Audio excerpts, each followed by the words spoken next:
नमस्कार, आप देख रहे हैं एनबीटी ऑनलाइन की खास क्राइम सीरीज और मैं सिद्धार्थ हाजिर हूं लेकर बहुचर्चित श्रद्धा वालकर मर्डर केस से जुड़े अब तक के बड़े अपडेट्स लेकर। दिल्ली के श्रद्धा वालकर मर्डर केस में कुछ और बेहद सनसनीखेज खुलासे हुए हैं, जिनमें से सबसे बड़ा खुलासा श्रद्धा के सिर को लेकर है, जिस पर सबसे ज्यादा सस्पेंस बना हुआ था। इससे पहले जो अपडेट आया था उसके मुताबिक अपनी live in partner Shraddha Walker के साथ बेइंतहा दरिंदगी को अंजाम देने वाले आफताब पूनावाला ने फ्रिज में रखे श्रद्धा के सिर को आखिर तक नहीं फेंका था। उसने पुलिस को पूछताछ में बताया कि वो अक्सर फ्रिज में रखे श्रद्धा के कटे सिर को देखकर अपने प्यार की यादें ताजा किया करता था। दरिंदगी की इंतहा तो देखिए, आफताब श्रद्धा के कटे सिर का मेकअप किया करता था, रोज उसे देखते हुए बातें करता था। पुलिस पूछताछ में उसने बताया कि बात करते हुए अचानक गुस्सा आने पर वो उसके गालों पर थप्पड़ मारने लगता था। अब इसी कड़ी में एक और अपडेट सामने आया है और वो ये कि इस साइको ने श्रद्धा की पहचान छिपाने के लिए उसके सिर को जला दिया था।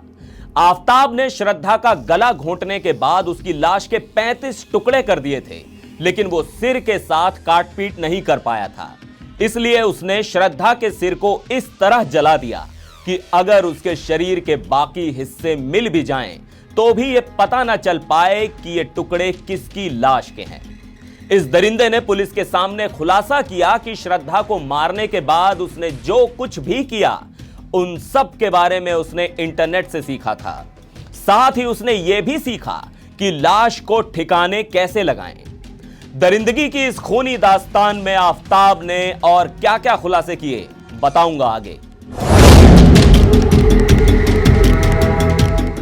श्रद्धा की हत्या 18 मई को हुई थी।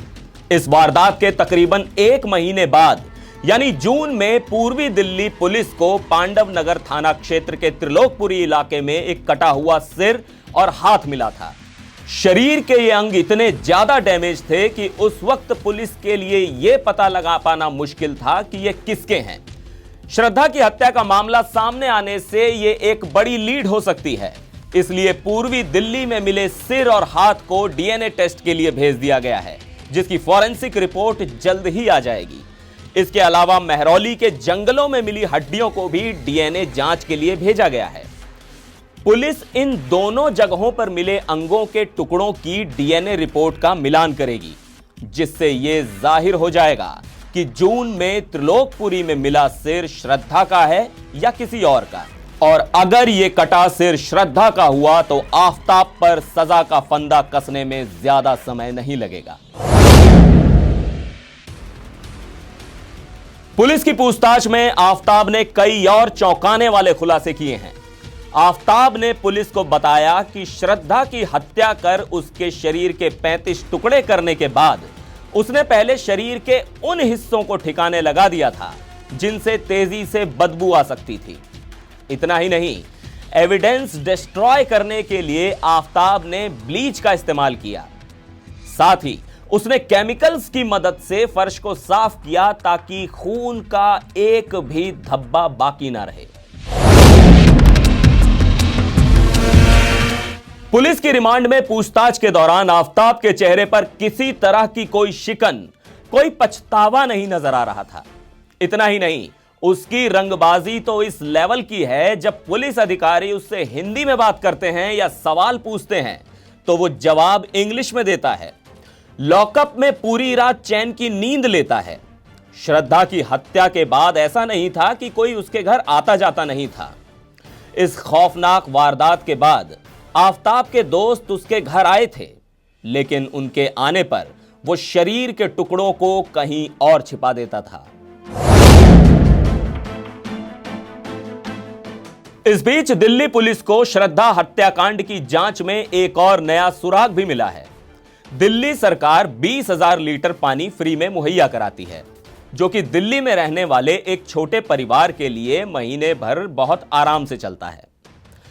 ऐसे में ज्यादातर लोगों का पानी का बिल 0 ही आता है, लेकिन जिस फ्लैट में आफताब रहता था उसका पानी का बिल 300 रुपए बकाया था, जबकि ऊपर की मंजिल पर रहने वाले 2 पड़ोसियों का बिल 0 ही आया था। आफताब पर संदेह बढ़ने की एक बड़ी वजह यह भी थी क्योंकि श्रद्धा की हत्या के बाद आफताब ने खून के धब्बों को साफ करने के लिए बहुत सारे पानी का भी इस्तेमाल किया, जिससे पानी का बिल ज्यादा आया जो पेंडिंग चल रहा था। आफताब के पड़ोसियों ने पुलिस को यह भी बताया कि वो इतना ज्यादा पानी इस्तेमाल करता था कि वो रेगुलरली पानी की टंकी चेक करने जाया करता था।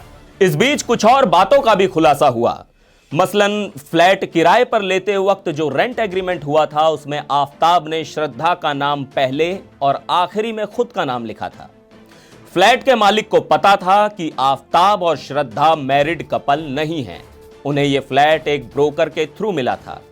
बहरहाल जांच में पानी के बिल की भी अहम भूमिका होने की संभावना है और पुलिस इस एंगल से भी मामले की जांच कर सकती है। यह तो अब तक जग जाहिर हो चुका है कि 18 मई को श्रद्धा और आफताब के बीच झगड़ा हुआ था।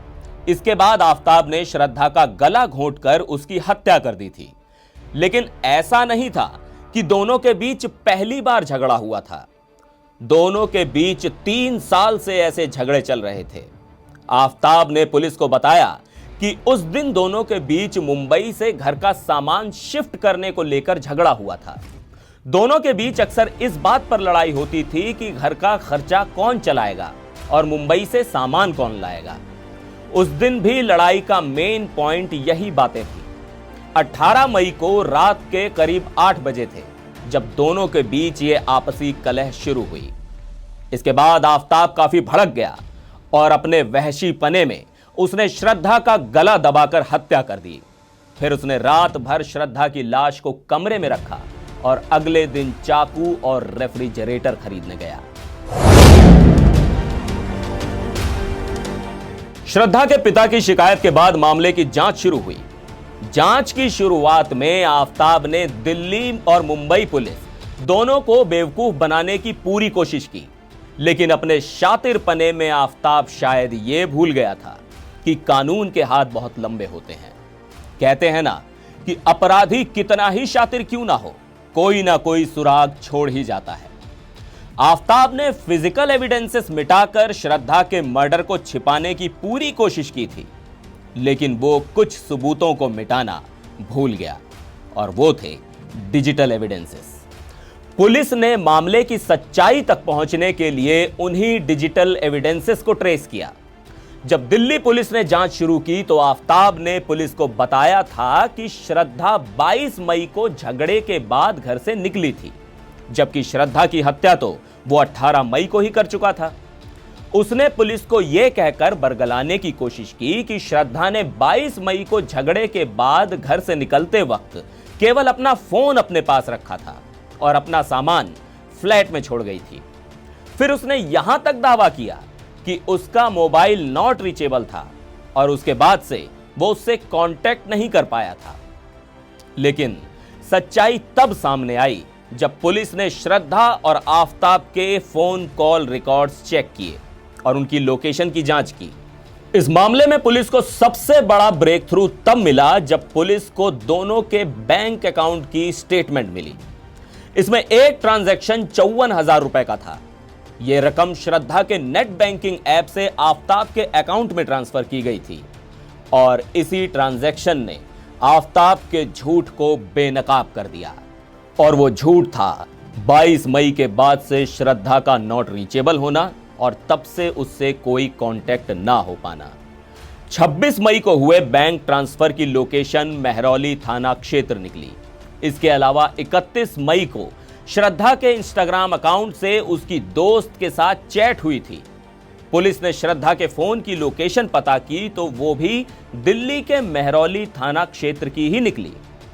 अब पुलिस ने आफताब से जो सवाल किया उसका जवाब आफताब नहीं दे पाया। पुलिस ने उससे पूछा, अगर श्रद्धा अपना फोन साथ लेकर गई थी तो उसकी लोकेशन उसके फ्लैट से क्यों ट्रेस हो रही थी? बस फिर क्या था। इसी दौरान आफताब ने आखिरकार पुलिस के आगे सारा सच उगल दिया। श्रद्धा के पिता विकास वालकर ने मंगलवार को घटना के पीछे लव जिहाद का संदेह जताते हुए आफताब के लिए मौत की सजा की मांग की है। उन्होंने कहा कि मुझे दिल्ली पुलिस पर भरोसा है क्योंकि जांच सही दिशा में आगे बढ़ रही है। अपने प्यार के लिए जो श्रद्धा अपने मां बाप को छोड़ उसके साथ लिव इन में रहने को आ गई थी, उसके उसी प्यार ने ऐसी दरिंदगी से उसकी हत्या कर डाली कि लोग शायद सच में कहने लगे कि थप्पड़ से डर नहीं लगता, प्यार से लगता है। बहरहाल कोर्ट में आफताब की पेशी के बाद क्या होता है यह देखना दिलचस्प होगा, लेकिन ऐसे दरिंदों को सख्त से सख्त सजा मिलनी चाहिए। आज की क्राइम स्टोरी में इतना ही। फिलहाल मुझे दीजिए इजाजत। नमस्कार।